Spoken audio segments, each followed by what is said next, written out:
Здравейте хора, аз съм Нади, а това са Тина и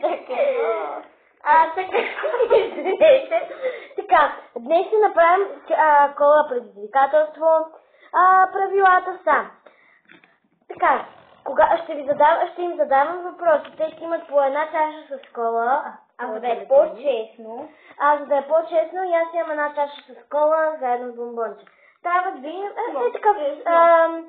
много люто, за да може да се получи гейзер в устата, и ви задавам въпроси, който отговори грешно или се забави с времето. Да. Хаштаг, какво е хаштаг? Хаштаг Тина. Хаштаг. Така, има по едно бомбонче и накрая на видеото колко бомбончета има, толкова ги в устата си и е... И в банята ще ви снимаме какво се получи. Така.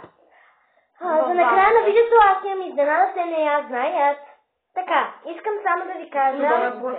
Аз се тръгвам. Добре, така, искам само да знаете, че това видео го правя за трети път заради някой. Не сочим пръст, не сочим. Не сочим. Просто пи! Така, продължаваме. Първият въпрос е... Те ми щупиха пръст. Мили. Да. Така, Емили. Няма да се отървеш, не толкова ли. Кой е главният опонент на нашия отбор Лев? Чесика. Браво! Така, Тина. Сега ще ми даваме трудни въпроси, защото преди малко изнервих. Да, много при това. Така, чакай малко, не пипай. Изреждам! Така... Не. На кой е песента It's My Life? Нарочно го правиш, защото миналия път не дадем да отговоря. Гаднярка. Кой? It's my life. Не я знаеш. Роке. It's my life. На Металика. На изпълнителя. Металика? А кой пее?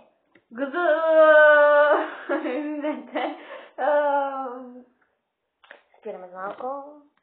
От толкова много спорени се брои за верно. Така, следващия въпрос е за Емили за... може би футбол. Не, музика си ти. Кой е написал песента Яката до пара? Кевин Кол. Да се казва Яката до пара, готина е луда. Хайде си, така съм го намирала в интернет. За тебе? За тебе? Кой е написал... кой изпълнява песента Shape of You? Кой? Естеп.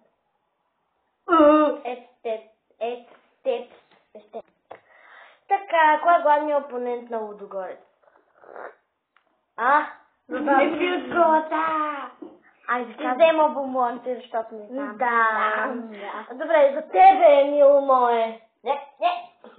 Няма да кажеш кола. Така, кой е главният опонент на... Защо ми даваш футбол? Ти си на футбол. Манчестър Юнайтед. Те не може да го кажа. Манчестър Юнайтед. Чакай да се сета. Добре, малко време да помиска. Тя казва, че е Славия, понеже аз не знам. Добре, някакъв си Славия. Ако не е вярно, пишете в коментарите и ще изпие 3 бомбончета наведнъж. Ако не е вярно, понеже аз не съм сигурна, измислям си сега въпросите. Така, следващия въпрос е за Емили с песен. Кой е написал песента...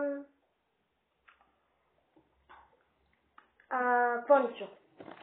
Тя отговаря Дара, което е... Родена такава. Да, тя отговаря Дара, родена такава, не само Дара. Освен това тя трябва да каже пълното име с фамилията й. Каза и пълното име си, Емили. Дара Йотова. Ти го каза, не е естествено, не е дава лесно въпрос. Сега Витина. Няма да ми дадеш труден, наистина ще се разсъбда. Кой е... Сега ще преобразим малко нещата. Кой е главният вокалист на песента It's My Life? Нарочно го правиш. Ти така. Ама не е честно, да не даваш коя е, какво не чуй, коя е яката до пара. Да, извинете, ще зададем много въпрос Извинете за дългата пауза. При вас е кратко, но при мен е дълга, защото виках на едни хора отвън, дето... Просопилници. Да, едни просопилници отвън към скъсаха нервите. Така, новия въпрос... да пием кола. Новия въпрос е... Не видим кой е написал... Кой е написал песна? Подявайте. Знам го. Графа. Добре. Така, следващия въпрос е за Емили, който трябва да почека. Колко струва най-скъпия спинър в света? Да знаете, не включва само футбол и пени, всичко. Най-скъпия спинър в света. 30 няколко хиляди долара. 700. Така, и за ти нещо? Спокойно. Емили вече има 2. Добре, браво. От Даклаша с един въпрос искам да те питам. Така, коя е опасната стая? Кое? Опасната стая. Гледам на Даклаша само топ. Това е топ. От един топ е това. Коя е най-опасната стая? 200 и... Ти ще си кажеш това. 213. Не. Коя? 209. Ние го гледахме като бяхме в един хотел. 209. Ама не, това са цифри! Така. Сега за Емили, коя е най-продаваната марка в телефони в България? Samsung. Браво! Не знам. За Тина ще посачате малко частно обавно. Коя е най-високата сграда в света? Най-високата сграда в света се намира в Дубай и тя е малко по-висока. Тя е малко по-ниска от... как беше най-високия връх в света? Еверест. Малко по-ниска и тя е 756 метра. Приблизително толкова. Виж, познах. Така, сега за Емили. Коя е най-продаваната... Детска. Коя е най-продаваната детска марка дрехи в света? България? България. Чакайте, да помисля. Хора, изненадата накрая на клипа е лоша. Лоша за тях, но добра за мен. Ще изпием повръщане. Не. Така, Емили е отговора? Отговорът е H&M. Не, Зара е.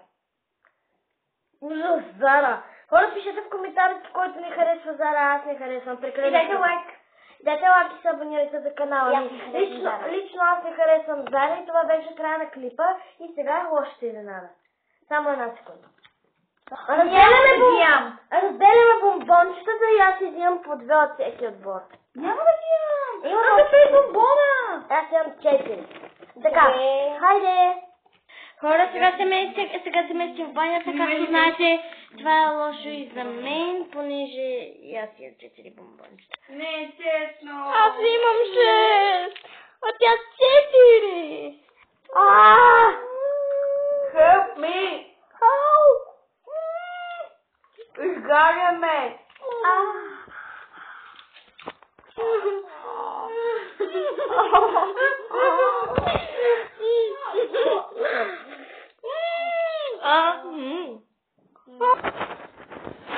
Та-дам! Искам да се разбира колко ще стана.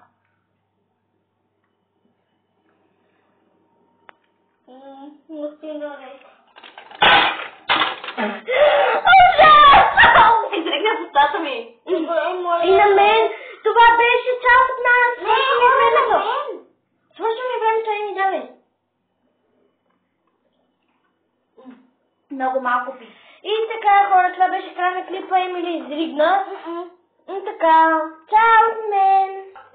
За край ще ви покажа моето кученце. Ето го, вижте го! И това беше от мен! Той обича да яде коса.